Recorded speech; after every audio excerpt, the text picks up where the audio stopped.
Eder. Mech. Pallister. Capisci, oggi è il 9 marzo, capisci? Quella mattina io ho bevuto un caffè e poi sono andato a fare le mie commissioni. Liliana era con me in cucina ma non ho fatto caso se stesse facendo colazione.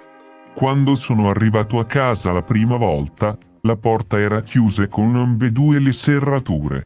Quando sono entrato in casa, non ho visto nulla di anomalo, solo che la luce del corridoio era accesa ed ho pensato che Liliana la potesse avere dimenticata accesa. Poi ho mangiato e credo aver guardato un po' la TV. Poi sono andato nel mio studio in via Donadoni per depositare la bicicletta e prendere la macchina. Non ricordo se ho girato nelle altre stanze della casa, potrebbe essere, non lo escludo. Dopo il magazzino, sono entrato di nuovo in casa e, ad un certo punto, sono andato in soggiorno. Non ricordo se ho notato subito la presenza dei telefoni di Liliana.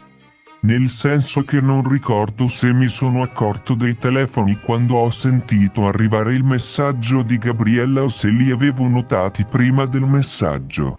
I due telefoni di mia moglie erano sul tavolino accanto al divano ed erano accesi. Ho percepito che mia moglie era scomparsa dopo aver letto il messaggio di Gabriella. L'ho chiamata con il telefono di Liliana e le ho detto che Liliana non era ancora tornata a casa e se passavano da me per parlarne. Quando sono arrivati, io non avevo ancora percepito che Liliana fosse scomparsa, anche perché né Gabriella né Salvo mi avevano detto che Liliana non si era presentata all'appuntamento con Claudio. Cosa che ho poi saputo parecchi giorni dopo. Ad una certa ora, credo verso le 7 di sera, Gabriella ha detto che avremmo potuto provare a telefonare agli ospedali e così Gabriella ha fatto telefonando, senza esito. Poi ci siamo recati in questura a fare la denuncia di scomparsa su consiglio di Gabriella e Salvo. Ho guardato dentro ai telefoni di mia moglie ed ho letto dei messaggi, che poi ho capito essere stati scritti da Sterpin Claudio. Non ricordo però se l'ho fatto quello stesso giorno o nei giorni successivi. Ho usato anche il telefono per telefonare ad alcune amiche di mia moglie, forse anche il giorno stesso. Non ho cancellato niente da quei telefoni. Come ho detto prima, ho chiamato amiche di mia moglie ma non ricordo se quel giorno stesso o nei giorni a seguire. Sterpin l'ho chiamato ma non ricordo se lo stesso giorno o giorni dopo.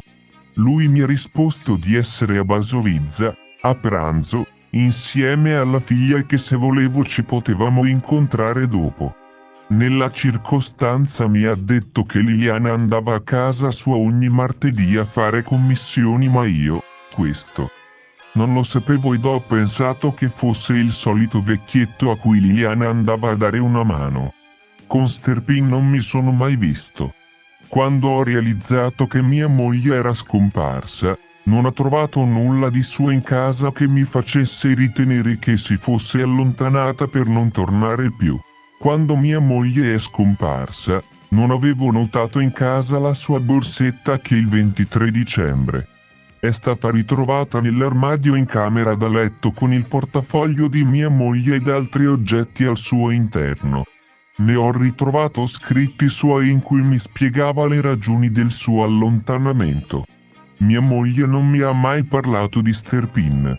Dell'amicizia tra Liliana e Sterpin Claudio non lo sapevo proprio, conoscevo la persona ma non sapevo come si chiamasse. Sapevo che a suo tempo Liliana aveva avuto una relazione con lui. Lo sapevo perché me lo aveva detto Liliana stessa. Era successo nel periodo in cui correva negli anni '80 prima che conoscesse me ma non sapevo il suo nome. Non ho mai avuto figli con lei, però Liliana, un paio d'anni dopo che ci siamo conosciuti, era rimasta incinta ed aveva abortito. Il figlio non era mio e lei non mi ha mai voluto dire di chi fosse e non ne abbiamo più parlato. Mi ha chiesto solo di perdonarla ed io l'ho perdonata. Era il primo periodo in cui ci frequentavamo ma io stavo ancora a casa con mia moglie. Ci vedevamo nei weekend. Ricordo che quella notte eravamo in macchina e lei aveva già preso l'appuntamento per l'aborto all'ospedale maggiore. Abbiamo trascorso assieme la notte e poi, il giorno dopo, l'ho accompagnata all'ospedale maggiore dove ha abortito. Che io sappia non l'ha mai confidato a nessuno oltre a me, nemmeno a colui che l'aveva messa incinta. Non ne abbiamo più voluto parlare. Non ho idea, non le avevo mai viste prima le chiavi rinvenute nell'armadio della camera da letto appese ad un portachiavi a forma di cuore rosso. Lei sa a cosa fa riferimento quella chiave? Che io sappia mia moglie non aveva amiche o amici che vivono in zona San Giovanni.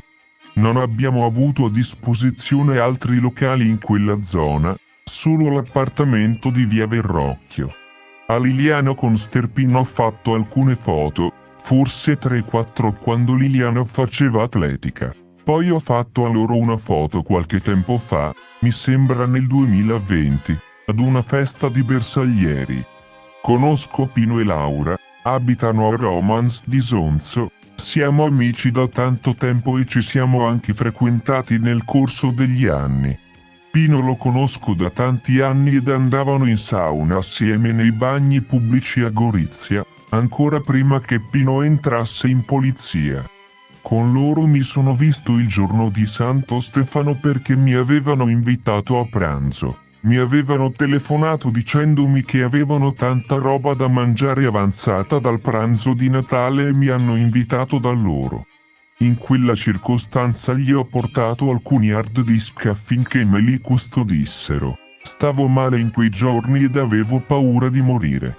Non volevo tenerli a casa perché non volevo che, in caso morissi, finissero in mano di persone a cui non ci tenevo. Essendoci custodite tantissime foto personali di me e Liliana che consideravo preziose per me. Non gli ho mai chiesto di custodire altro di mio.